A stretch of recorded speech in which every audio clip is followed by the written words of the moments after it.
बिस्मिल्लाहिर्रहमानिर्रहीम अस्सलाम वालेकुम dear students, how are you? I hope you are very good. आज की ये वीडियो बहुत ही अहम तरीन और बहुत ही बेनिफिशियल होने वाली है, क्योंकि इस वीडियो में मैं आप लोगों के साथ शेयर करना चाहता हूँ आफ्टर एफएससी तकरीबन 20 प्लस ऐसी फील्ड्स कि अगर आप उनमें से किसी एक फील्ड का इंतखाब कर लेते हैं तो आपकी ज़िंदगी बहुत ही आसान हो जाएगी और आप महीने के हज़ारों नहीं बल्कि लाखों रुपए अर्न कर सकते हैं।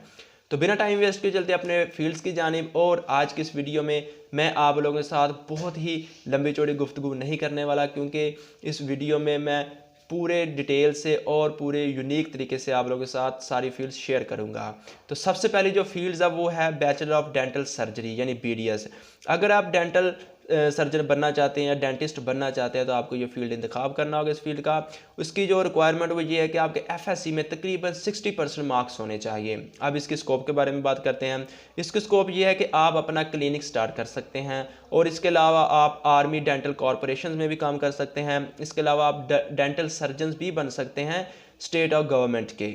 और इसके बाद नेक्स्ट फील्ड की जानब चलते हैं, doctor in pharmacy, D pharmacy. बहुत सारे स्टूडेंट्स का ये क्वेश्चन होता है और उनकी ये ख्वाहिश भी होती है कि हमें एमबीबीएस और बीडीएस में एडमिशन किस तरह से मिलेगा, लेकिन उनको एडमिशन नहीं मिलता। तो इसीलिए आप डी फार्मेसी यानी डॉक्टर इन फार्मेसी में भी एडमिशन ले सकते हैं। इसमें आप लोगों की जो रिक्वायरमेंट है वो ये है कि आप लोगों के 60% मार्क्स होने चाहिए एफएससी में।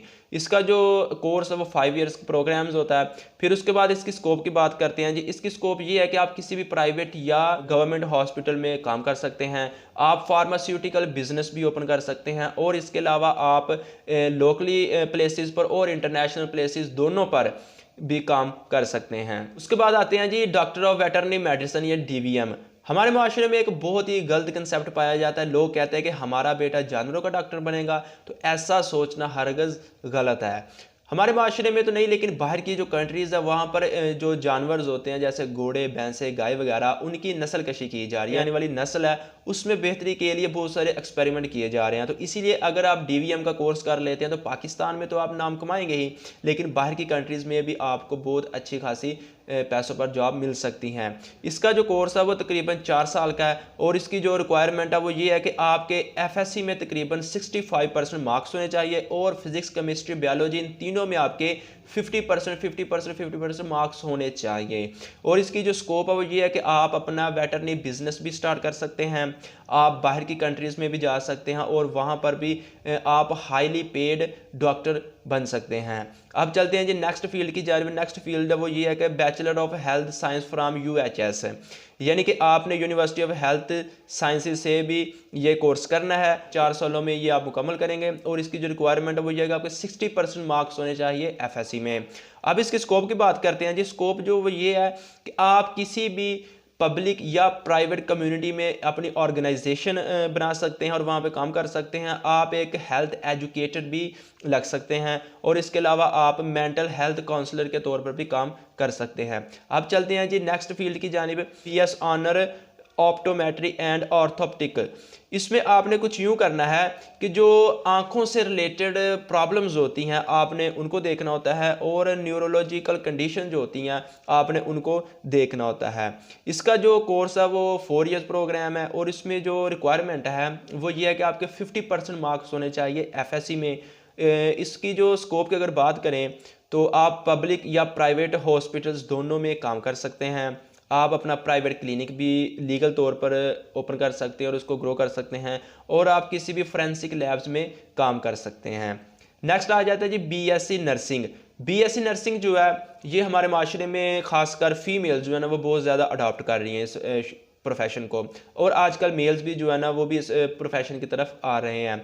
अगर इसके रिक्वायरमेंट की बात करें तो वो ये है कि आपके एफएससी में 45% मार्क्स होने चाहिए और इसके अलावा ये 4 ईयर्स प्रोग्राम है। और अगर इसके स्कोप की बात करें तो आप घर में बैठकर अपनी नर्सिंग का प्रोग्राम स्टार्ट कर सकते हैं, यानी कि आप नर्सिंग की ड्यूटी को स्टार्ट कर सकते हैं और आप मेडिकल लेबॉर्ट्रीज में भी काम कर सकते हैं। आप एजुकेशनल इंस्टीट्यूशन में एज अ लेक्चरर, प्रोफेसर भी काम कर सकते हैं और इसके अलावा आप प्राइवेट या पब्लिक हॉस्पिटल्स दोनों में काम कर सकते हैं। उसके बाद आ जाता है जी बीएस ऑनर्स पीडियाट्रिक मेडिसिन। इसमें करना कुछ यूँ होता है कि जो बच्चे जिनकी बोन्स कमज़ोर होती है, वो बच्चे जिनकी बोन्स टेढ़ी होती हैं, सीधी नहीं होती, उनका आपने ट्रीटमेंट करना होता है। ये तकरीबन 4G प्रोग्राम है और इसमें जो रिक्वायरमेंट है वो 60% आपके एफएससी में मार्क्स होने चाहिए। अगर इसके स्कोप की बात करें तो आप प्राइवेट या किसी भी गवर्नमेंट हॉस्पिटल्स में काम कर सकते हैं, आप प्राइवेट प्रैक्टिस भी कर सकते हैं। आपको लीगली तौर पर कोई भी तंग नहीं करेगा कि आपने ये अपना क्लिनिक क्यों ओपन किया, क्योंकि इसमें लीगली तौर पर इजाज़त होती है। और इसके बाद आप पेडियाट्रिशियन फॉर पब्लिक सेक्टर के तौर पर भी काम कर सकते हैं, लोगों को एडवाइस भी दे सकते हैं। उसके बाद आ जाते हैं doctor of physiotherapy. Doctor of physiotherapy एक ऐसा प्रोफेशन है कि अगर आप पाकिस्तान में रहकर भी काम करना चाहें तो आप कर सकते हैं।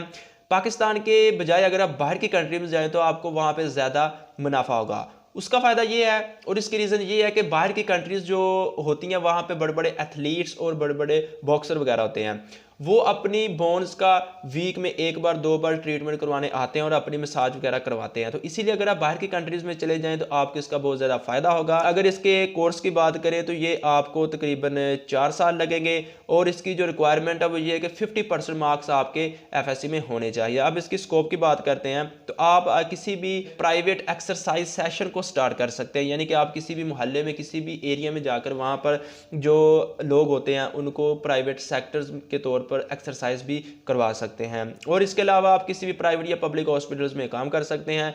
आप सुपरवाइज स्पेशलिस्ट थेरेपीज के तौर पर भी काम कर सकते हैं। नेक्स्ट फील्ड आ जाती है जी बीएस ऑनर्स बायोटेक्नोलॉजी। अब बायोटेक्नोलॉजी क्या होती है? बायोटेक्नोलॉजी ये है कि आपने ज़िंदगी में होने वाली जो ऐसी टेक्नोलॉजी जो हमारी ज़िंदगी को फ़ायदा देती हैं उसमें काम करना होता है। जैसे कि मेडिकल के फील्ड में जो ग्रो हो रही है आपने उसको देखना होता है, इसी फील्ड में आपने काम करना है। और ये कोर्स जो है तकरीबन 4 साल का कोर्स है। आप 4 साल बाद बायोटेक्नोलॉजी बीएस बायोटेक्नोलॉजी कर सकते हैं। उसके बाद जिसकी रिक्वायरमेंट की अगर बात करें तो ये 50% आपके मार्क्स होने चाहिए एफएससी में। अगर इसकी स्कोप की बात करें तो आप किसी ड्रग एंड फार्मास्यूटिकल रिसर्च के तौर पर भी काम कर सकते हैं। फिर उसके बाद चलते हैं जी next BS honours bio informatics.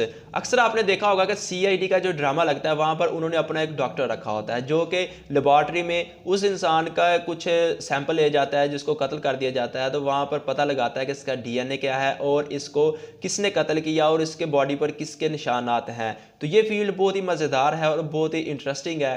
तो इस फील्ड का जो दुरानी है वो ये है कि 8 सेमेस्टर होंगे, यानी 4 ईयर प्रोग्राम है। इसमें जो रिक्वायरमेंट है वो आपके एफएससी में 50% मार्क्स होने चाहिए।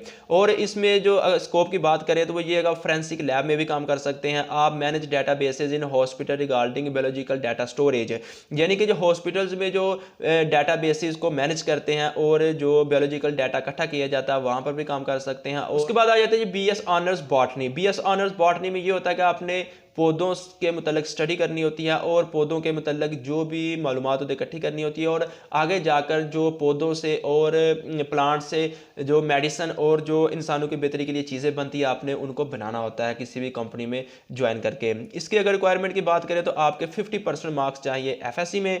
और इसकी स्कोप की बात करें तो आप किसी भी plant analysis and research department में काम कर सकते हैं। और इसके अलावा आप एग्रीकल्चर सेक्टर में भी काम कर सकते हैं।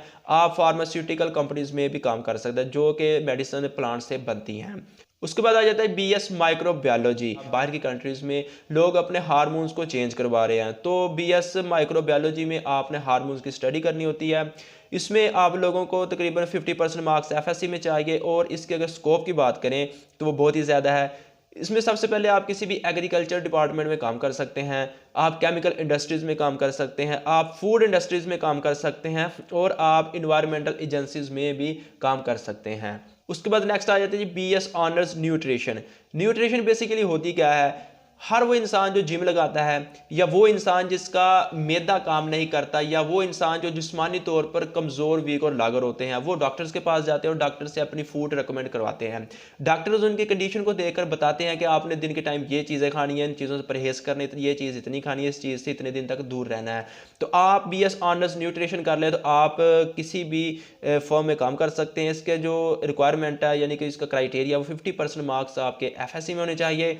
और इसके स्कोप अगर बात करें तो आप अपना क्लिनिक ओपन कर सकते हैं। आप किसी भी गवर्नमेंट सेक्टर में फूड एंड न्यूट्रिशन मैनेजर के तौर पर भी काम कर सकते हैं। उसके बाद आ जाता है जी BS pharmaceutical chemistry. BS pharmaceutical chemistry का जो कोर्स है वो तकरीबन 4 इयर्स प्रोग्राम है, 8 सेमेस्टर होंगे इसमें। और इसमें आपने करना क्या है, इसमें आपने ड्रग डिस्कवरी करनी होती है, एब्सॉर्प्शन करना होता है, metabolism and the stages of drug development, यानी कि इसमें आपने जो नशावर अद्वियात होती है, ड्रग्स होते हैं, उनकी डेवलपमेंट के लिए काम करना होता है, वो सीखना होता है। इसमें आपको FSC में तकरीबन 60% मार्क्स चाहिए। और आप अगर इसकी स्कोप की बात करें तो आप किसी भी कॉलेज यूनिवर्सिटी में केमिस्ट्री प्रोफेसर के तौर पर भी काम कर सकते हैं, आप फोरेंसिक साइंटिस्ट भी बन सकते हैं, आप मटेरियल साइंटिस्ट भी बन सकते हैं, और आप टॉक्सिकोलॉजिस्ट भी बन सकते हैं। उसके बाद आ जाता है जी BS फार्माकोलॉजी। BS फार्माकोलॉजी है वो क्या होती है, BS फार्माकोलॉजी ये है कि ऐसी अद्वियात जो इंसानों को सुकून देती हों, जैसे नींद की गोलियां या नशे के टीके जब पागलों को लगाए जाते हैं, या इसके अलावा ऐसी अद्वियात जो इंसान के माइंड को फ्रेश रखती हों, आपने उनमें काम करना होता है। अगर इसकी रिक्वायरमेंट की बात करें तो वो 60% आपके FSC में मार्क्स होने चाहिए। और अगर स्कोप की बात करें तो आप किसी भी रिसर्च कंपनी में या रिसर्च एजेंसी में काम कर सकते हैं ड्रग्स के ऊपर, और उसके बाद आप मेडिकल राइटर भी बन सकते हैं। उसके बाद आ जाता है जी BS honours medical imagining and technology. इसमें आप लोगों ने करना कुछ यूँ है कि एक्सरे और CT स्कैन वगैरह सीखने होते हैं। इसके अगर क्राइटेरिया की बात करें तो 55% मार्क्स आपके FSC में होने चाहिए। और इसके अलावा आप किसी भी एजुकेशनल इंस्टीट्यूशन में प्रोफेसर के तौर पर काम कर सकते हैं। और इसके बाद आप रेडियोलॉजी एंड कार्डियोलॉजी डिपार्टमेंट में भी काम कर सकते हैं, आप किसी भी प्राइवेट मेडिकल सेंटर्स में काम कर सकते हैं। और ये कैरियर जो है ना, इसमें 100% ज़्यादा जॉब्स के चांसेस होते हैं, और इसमें कंपटीशन बहुत ही कम होता है। उसके बाद नेक्स्ट आ जाता है BS medical laboratory and technology. इसमें आप लोगों ने लेबॉर्ट्रीज के मतलब रिसर्च करनी होती है। और आजकल आपने अक्सर देखा होगा कि हमारे माशरे में बहुत सारे लोग ऐसे हैं कि उन्होंने लेबॉर्ट्रीज के कोर्स किए हुए हैं, और उन्होंने जगह जगह पर अपनी लेबॉर्ट्रीज ओपन की हुई हैं, और वो रोज़ाना के 5-10 हज़ार से ज़्यादा रुपए अर्न करते हैं। एक टेस्ट करते हैं उसके काफ़ी ज़्यादा पैसे चार्ज कर लेते हैं। तो इसके लिए आपको 60% मार्क्स चाहिए FSC में। और इसके स्कोप की बात करें तो आप लैब टेक्नीशियन के तौर पर भी काम कर सकते हैं, आप हिस्टो टेक्नीशियन के तौर पर भी काम कर सकते हैं, और इसके बाद आप किसी भी हॉस्पिटल में एज आ लैब टेक्नीशियन काम कर सकते हैं। उसके बाद आ जाता है ये BSc ऑनर्स डेंटल टेक्नोलॉजी। इसकी अगर बात करें तो आप डेंटल स्पेशलिस्ट बन सकते हैं। और इसके अलावा जो इंसान के दांत आजकल ख़राब हो जाते हैं या टेढ़े हो जाते हैं, उनको सीधे करने के लिए वो डॉक्टर्स के पास जाते हैं, आप वो भी काम कर सकते हैं। अगर इसकी रिक्वायरमेंट की बात करें तो आपके 50% मार्क्स होने चाहिए FSC में, और आप अपना डेंटल क्लिनिक ओपन कर सकते हैं। इसके अलावा आप किसी भी कंपनी में काम कर सकते हैं एज अ मैन्युफैक्चरर्स टेक्नीशियन। उसके बाद आ जाता है BS honours operation theatre technology. इसमें आपने करना कुछ यूँ होता है कि जितने भी ऑपरेशंस होते हैं, चाहे वो फीमेल के हों मेल के हों, और वैसे भी आजकल हमारे माशरे में जो फीमेल्स डिलीवरी के टाइम उनके ऑपरेशंस ही रिकमेंड किए जाते हैं, क्योंकि आजकल ज़माना चेंज हो गया और इंसान का जो जिस्म है, बॉडी है, वो भी चेंज हो रही है, उसमें वो इतनी ताकत नहीं रही। तो इसीलिए इंसानों की बेहतरी के लिए डॉक्टर्स जो है ना वो ऑपरेशन रिकमेंड कर देते हैं। तो इसीलिए ये जो फील्ड है BS honours operation theatre technology, अगर आप इस फील्ड में जाएँ तो इसका काफ़ी ज़्यादा स्कोप है। ये 4 ईयर्स प्रोग्राम है, और इसकी जो रिक्वायरमेंट है वो 50% FSC में मार्क्स। और अगर इसके स्कोप की बात करें तो आप किसी भी एमरजेंसी सेंटर में काम कर सकते हैं, आप प्राइवेट लेबॉर्ट्रीज में भी काम कर सकते हैं, और आप ICUs में ऑपरेशन थिएटर्स में भी काम कर सकते हैं। उसके बाद नेक्स्ट आ जाती है BS respiratory therapy. BS respiratory therapy जो फील्ड है, इसमें पेशेंट को उसके हार्ट और लंग्स से रिलेटेड ट्रीट किया जाता है, यानी दिल और फेफड़ों के मतलब उसका ट्रीटमेंट किया जाता है। अगर इसकी रिक्वायरमेंट की बात करें तो 50% मार्क्स आपके चाहिए जी FSC में। और इसके अलावा इसमें आप अपना क्लिनिक स्टार्ट कर सकते हैं, जिसमें आप मुख्तलिफ बीमारियों का इलाज करेंगे। उसके बाद आ जाता है BS honours microbiology and molecular genetics. इसमें आप लोगों ने करना कुछ यूँ होता है कि इन्वेस्टिगेशन करनी होती है माइक्रोस्कोपिक ऑर्गेनिजम्स की, इन्फेक्शन की, ग्रोथ की, ग्रीन ग्रोथ की, और उसके अलावा numerous connections to the people. अगर इसकी रिक्वायरमेंट की बात करें तो 55% आपके मार्क्स चाहिए एफएससी में, और इसकी जो स्कोप है ये है कि आप bio information for the government है, यानी कि आप गवर्नमेंट में बायो इंफॉर्मेशंस के तौर पर काम कर सकते हैं, आप क्लिनिकल रिसर्चेज में भी बन सकते हैं, और इसके अलावा आप आइडियोलॉजिस्ट भी बन सकते हैं। तो डियर स्टूडेंट, आज की इस वीडियो में मैंने आपके साथ ढेर सारी मेडिकल की फील्ड शेयर की हैं। उम्मीद है कि कोई ना कोई फील्ड आप लोगों को पसंद आई होगी। आपको जो फील्ड पसंद आई है आप गूगल पर अभी जाएं और वहाँ पर उस फील्ड के मुतल्लिक पूरी डिटेल हासिल करें, उसका फीस स्ट्रक्चर क्या है, वो कौन कौन से कॉलेजेस करवा रहे हैं, उसका आगे जाकर आपको क्या बेनिफिट मजीद होने वाला है। तो मुझे दीजिए इजाज़त, मिलते हैं एक न्यू वीडियो में, तब तक के लिए अल्लाह हाफिज़ Nazar and wish you all the best.